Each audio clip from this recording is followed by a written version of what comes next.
Hello, in this tutorial we'll learn how to create circular array in Blender. Let's start our tutorial. We have 4 methods to create circular array. The first method, select the original cube.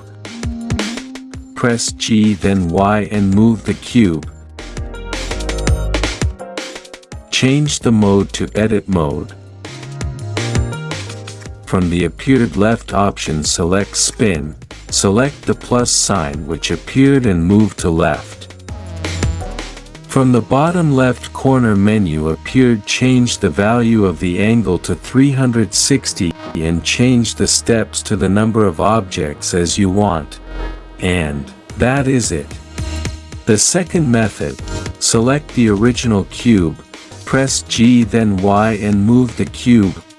Right-click, and from the appeared menu and at Set Origin select Origin to 3D Cursor, go to Add Modifier and add Array Modifier, uncheck the relative offset. Go down and check the object offset. At the object we found that there is no object to select.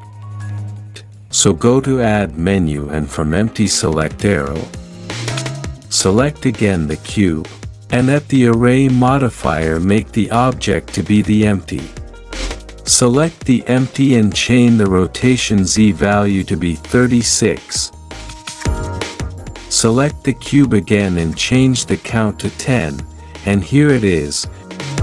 The third method, delete the original cube, go to Add Menu and from Mesh add a circle, and at the left bottom corner menu change the number of vertices to 10. Press S and increase the size of the circle. Go to Add Menu and from Mesh add a cube.